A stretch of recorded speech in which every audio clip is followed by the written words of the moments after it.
Millet Marvels, changing the way world eats by Tenali Double Horse.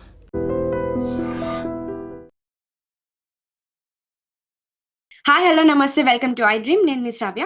మనతో పాటు ఇప్పుడు ఉన్నారు GTA founder and chairman Vishweshwar Reddy గారు. నమస్తే sir.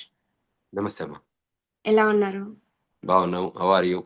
I'm too good sir. Latest గా చాలా అప్డేట్స్ వస్తున్నాయి ట్రంప్ ద్వారా మనకి.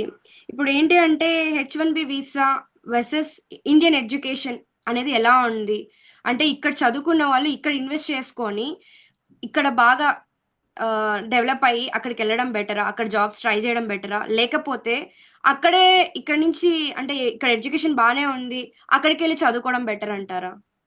ఇన్వెస్ట్మెంట్ బెటరా, వైజ్ వేస్ట్? ఇన్వెస్ట్మెంట్ గానే సో చెప్తాను. బేసికల్ ఏంటి అమ్మా, ఇది H1B ప్రోగ్రామ్ అనేది ఇక్కడ authorization to work in the country for non immigrants. Any country folks America రావడానికి any sector, not only technology sector, వాళ్ళు ఏ మెడికల్ సెక్టర్ కానివ్వండి, ఫైనాన్స్ సెక్టర్ కానివ్వండి, ఎనీ సెక్టర్ వచ్చే వాళ్ళు ఇక్కడికి ఒక ప్రోగ్రామ్ ఉంటుంది, దాన్ని H1B ప్రోగ్రామ్ అంటారు. అది కూడా global program. H1B also global program. World wide అన్ని కంట్రీస్ నుంచి వచ్చి పనిచేస్తుంటారు ఇక్కడ. డాక్టర్స్ రావచ్చు, నర్సెస్ రావచ్చు, తర్వాత ఎవరైతే అంటే టెక్నాలజీలో సివిల్ ఇంజనీర్స్ రావచ్చు, మెకానికల్ ఇంజనీర్స్ రావచ్చు, యూ నేమ్ ఇట్, లీగల్ గా ఉన్న అటార్నీస్ కూడా రావచ్చు. వాళ్ళంతా కూడా ఇక్కడ వచ్చి చదువుకోవాలి. సో కొందరు ఏం చేస్తారంటే ఇక్కడికి వచ్చి మాస్టర్స్ చదువుకొని దెన్ H1B ప్రోగ్రామ్ సైడ్ వెళ్తారు. కొందరు ఇండియాలో ఎక్స్పీరియన్స్ ఉండి ఇండియాలో పనిచేసిన వాళ్ళు ఇక్కడికి వచ్చి డైరెక్ట్ H1B ప్రోగ్రామ్ రావచ్చు. సో కాకపోతే H1B ప్రోగ్రామ్ యుఎస్ లో ఎలా ఉంటుందంటే, మాస్టర్స్ కేటగిరీ వాళ్ళకి ఒక 20,000 H1B వీసాలు ఇస్తారు. నాన్ మాస్టర్స్ అంటే అండర్ గ్రాడ్ ఉన్న వాళ్ళకి, అంటే ఇక్కడ గ్రాడ్ స్టడీస్ ఉంటారు కదా, ఇక్కడ ఆ గ్రాడ్ స్టడీ చేసే వాళ్ళకి 65,000 ఇస్తారు. సో టోటల్ ఒక 85,000 కాదు, వీసాస్ అంటే నంబర్ ఆఫ్ వీసాస్ ఇవ్వడం. Okay, number of visas provide చేయడం, ప్రొవైడ్ చేయడం, లిమిట్ అన్నట్టు ఇప్పుడు ఇది. Okay. So 65,000 general quota and 20,000 masters quota. Okay. So వాళ్ళు యాన్యువల్లీ, ఎవ్రీ ఇయర్ యాన్యువల్లీ మార్చిలో రిజిస్ట్రేషన్స్ ఉంటాయి, ఏప్రిల్లో వాళ్ళ ఫైలింగ్స్ ఉంటాయి. ఒక 90 days ఇస్తారు H1B ఫైలింగ్ కి. 90 days లోపల ఎవ్రీ ఇయర్ ఇది 85,000 బ్రాండ్ న్యూ H1s, అంటే బయటి దేశాల నుంచి వచ్చే వాళ్ళకు మొట్టమొదటిసారి H1 ప్రోగ్రామ్ కి ఎలిజిబుల్ ఉండే వాళ్ళకి. ఆల్రెడీ ఎగ్జిస్టింగ్ H1B ప్రోగ్రామ్ లో ఉన్న వాళ్ళకి ఎక్స్టెన్షన్స్ కి కౌంట్ లో కిందకి రారు.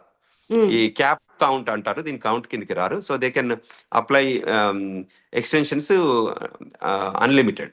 సో ఇక్కడ ఏంటంటే స్పెసిఫిక్ గా దీనిలాగా కాకుండా, అంటే 140 అప్రూవ్ అయితే చేయడానికి ఆస్కారం ఎక్కువ ఉంటుంది. అది అన్లిమిటెడ్ అంటే టోటల్ అన్లిమిటెడ్ కాకుండా. సో 3 years చొప్పున వాళ్ళకి ఎక్స్టెన్షన్స్ ఉంటాయి. ఇక్కడ ఇది ఏంటంటే ఈ కొత్త ప్రోగ్రామ్ H1B ప్రోగ్రాంలో వచ్చే వాళ్ళకి ఇంకా అంటే అమెరికా ఇంకా వెల్కమ్ చెప్తుంది. సో ఇప్పుడు కొన్ని కార్పొరేషన్స్ కొన్ని ఇష్యూస్ ఉన్నా కూడా, సో H1B ప్రోగ్రామ్ ఉంది. H1B ప్రోగ్రామ్ లో ఇండియన్స్ పార్టిసిపేషన్ కూడా బాగుంది. సో చాలా మంది అక్రాస్ ద యునైటెడ్ స్టేట్స్ చాలా మంది ఉన్నారు. అంటే F1 ఉన్న వాళ్ళు అప్లై చేసుకుంటున్నారు, అంటే US మాస్టర్స్ చేసిన వాళ్ళు. అదేవిధంగా ఇండియా నుంచి వచ్చిన వాళ్ళు, ఇండియా నుంచి వచ్చే వాళ్ళు, ఇండియాలో ఐటీ జాబ్ చేస్తున్న వాళ్ళు రావచ్చు, ఇండియాలో అండర్ గ్రాడ్ చేసేసి గ్రాడ్ స్టడీస్ కున్న వాళ్ళు వాళ్ళు రావడానికి H1B ప్రోగ్రామ్, గ్రాడ్ అయిపోయాక H1B ప్రోగ్రామ్ కూడా ఎలిజిబిలిటీ ఉంటుంది. సో వాళ్ళు కూడా రావడానికి ఆస్కారం ఉంది. సో అందులో ఇప్పుడప్పుడే ప్రోగ్రామ్ స్టాప్ ఏం చేయలేదు, ప్రోగ్రామ్ లో మేజర్ గా చేంజ్ చేయలేదు. కాకపోతే ఏంటంటే H1B ప్రోగ్రామ్ లో ఆడిట్ ఎక్కువ చేస్తున్నారు, సిబిపి యాక్టివిటీ ఎక్కువ అవుతుంది, పోర్ట్ ఆఫ్ ఎంట్రీలో వెరిఫికేషన్ ఎక్కువ అవుతుంది, ఇంటర్వ్యూ క్వశ్చన్స్ ఇంక్రీజ్ చేశారు. తర్వాత జాబ్ ఏదైతే మనము H1B ప్రోగ్రామ్ లో పెడుతున్నామో, ఈ జాబ్ లో ఇక్కడ పనిచేస్తున్నామని చెప్తున్నామో, అక్కడికి సైట్ ఆడిట్ కి పంపిస్తున్నాం ఆఫీసర్లను. ఏజెంట్లు ఉంటారు, సిబిపి ఏజెంట్లు కానివ్వండి, వాళ్ళు యుఎస్ఎస్ ఆఫీసర్స్ కానివ్వండి, ఐస్ ఆఫీసర్స్ కానివ్వండి, వేరియస్ ప్లేసెస్ లోకి వెళ్ళి వెరిఫై చేస్తున్నారు మనం ఏదైతే జాబ్ ఉందా లేదా, జాబ్ పెట్టింది అప్లికేషన్ ఫామ్ లో పెట్టిన లొకేషన్ లో ఈ ఎంప్లాయీ కరెక్ట్ గా పనిచేస్తున్నారా లేదా, అప్లికేషన్ లో పెట్టిన జాబ్ డ్యూటీసే చేస్తుండ్రా లేకపోతే ఇంకేదైనా జాబ్ చేస్తుండ్రా, అంటే H1B ప్రోగ్రామ్ అని పెట్టేసి ఒక గ్యాస్ స్టేషన్ లో పనిచేస్తారా, గ్రాసరీ షాప్ లో పనిచేస్తున్నారా, లిక్కర్ షాప్ లో పనిచేస్తున్నారా అని వెరిఫికేషన్ చేస్తారు. సో ఆ వెరిఫికేషన్ పెరిగింది కంపేర్ టు ప్రీవియస్ ఇయర్స్ కంటే ఈసారి పెరిగింది. పెరిగినప్పుడు ఏమవుతుంది చెప్పుకోవచ్చు. ఆ ఆడిట్ లో కొన్ని ఫెయిల్యూర్స్ కూడా ఉంటాయి. అంటే ఆడిట్ జరుగుతున్నప్పుడు ఏమవుతాయి, వెరిఫికేషన్ లో ఫెయిల్ అయినప్పుడు ఏమవుతుంది, వాళ్ళని డిపోర్ట్ చేస్తారు, వాళ్ళని ఇండియాకి పంపించేస్తారు. హోమ్ కంట్రీ డిపోర్ట్ అన్నట్టు, అది ఇండియా కానీ ఏ కంట్రీ కానీ హోమ్ కంట్రీకి పంపించేస్తారు. ఒకవేళ ఆ ప్రాసెస్ లో వాళ్ళకి జాబ్ గాని పోయింది అనుకోండి, అంటే వాళ్ళు వచ్చి చెక్ చేసే లోపల వాళ్ళ పరిస్థితి ఏమంటారు? డిపోర్ట్ H1B క్యాన్సిల్ చేస్తారు. వాళ్ళు వెరిఫికేషన్ లో ఫెయిల్ అయితే దానికి H1B క్యాన్సిల్ చేస్తారు, మళ్ళీ వాళ్ళు they have to leave the country. Okay.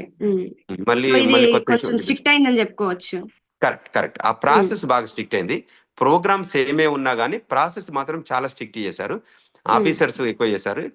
ఇప్పుడు ఈవెన్ వాషింగ్టన్ డీసీలో ఈవెన్ ఫెడరల్ ఏజెంట్స్ కూడా చాలా మంది ఇప్పుడు డిప్లాయ్ చేశారు. సో అందువల్ల చాలా చేంజెస్ వస్తున్నాయి. అంటే ట్రంప్ అడ్మినిస్ట్రేషన్ వచ్చాక ఏదైతే ప్రాసెస్ ను బాగా స్ట్రిక్ట్ చేశారు. ఓకే. Okay sir. అంటే టిపికల్ గా ఇప్పుడు H1B ప్రోగ్రామ్ లో ఇష్యూస్ ఏం లేవు. ఓన్లీ థింగ్ ఏంటంటే మేజర్ గా ఆడిట్స్ అనేది ఎక్కువ జరుగుతున్నాయి.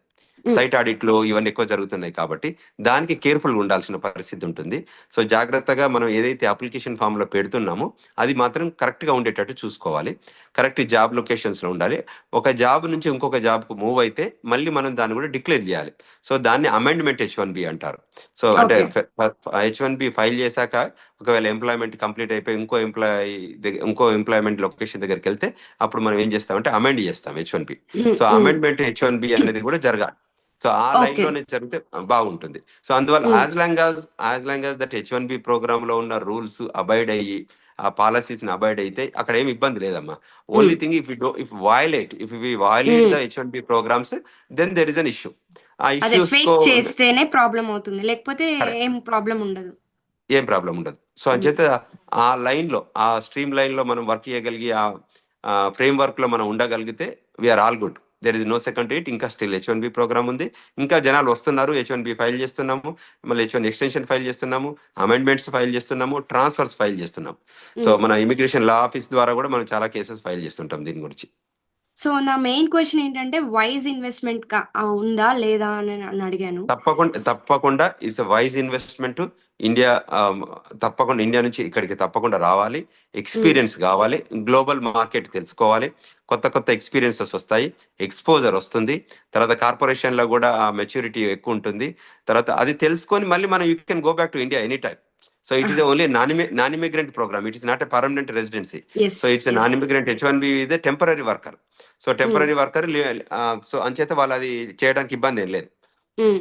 అంటే ఒకవేళ వాళ్ళ నీడ్స్ ఉన్నాయి, మళ్ళీ హోమ్ కంట్రీకి వెళ్ళాలి, తర్వాత మనం ఇది ఏదైతే బ్రెయిన్ గెయిన్ అంటారు. సో మనం ఇక్కడికి వచ్చి గెయిన్ చేసుకొని మళ్ళీ మనం రివర్స్ వెళ్ళిపోయి మళ్ళీ అక్కడ మనం యూటిలైజ్ చేసుకోవచ్చు ఆ స్కిల్ ని, నాలెడ్జ్ ని, ఎక్స్పీరియన్సెస్ ని. సో అందుకోసం ఏంటంటే నా world is becoming global village కదమ్మా. So there is opportunity to come to the United States, experience lifestyle, experience the employment opportunities. ఇది ఎక్స్పోజర్ వస్తుంది, తర్వాత మనకి నెట్వర్కింగ్ వస్తుంది, తర్వాత ఈ కంపెనీ ఎక్స్పీరియన్స్ తోని మళ్ళీ ఇండియా వెళ్ళి మనం ఇంకా మంచి కంపెనీలో కూడా పనిచేసుకోవచ్చు కావాలనుకునే వాళ్ళకి. లేదు ఇక్కడే ఉండి మేము సెటిల్ అవుతాము, గ్రీన్ కార్డు తీసుకుంటాము, యుఎస్ సిటిజన్స్ అవుతామంటే అది still that program still there. ఆ లైన్ లో కూడా వాళ్ళు ఇంకా స్టిల్ ముందుకు వెళ్ళడానికి ఆస్కారం ఉంది. గ్లోబల్ మార్కెట్ ని ఎక్స్పోజర్ చేయాలి అనుకున్న వాళ్ళకి H1B వీసా అనేది మనకి ఒక బెస్ట్ ఇన్వెస్ట్మెంట్ అంటారు. Correct. Yeah sir, thank you so much sir. Thank you. And for more videos, Please subscribe to iDream. Please subscribe to iDream. Please subscribe iDream. And please subscribe to iDream. For more videos, subscribe to iDream. please like, share and subscribe to the channel. Congratulations, iDream. Subscribe to iDream. Subscribe to iDream. So subscribe to iDream Media. iDream ki iDream team andarki huge congratulations. Please subscribe iDream Media. Please subscribe to iDream. Subscribe iDream. Please subscribe to iDream. iDream అంటే నా కళల channel subscribe చేసుకున్న నోరు తిరుగుతలేదు, మీరైతే గంట గుర్తు కొట్టండి. For more such videos, please subscribe to iDream. Subscribe to iDream. Please subscribe to iDream. Please subscribe iDream Media. Please do subscribe to iDream. Please subscribe to iDream Media. For best entertainment and information, please subscribe iDream. And don't forget to subscribe to iDream.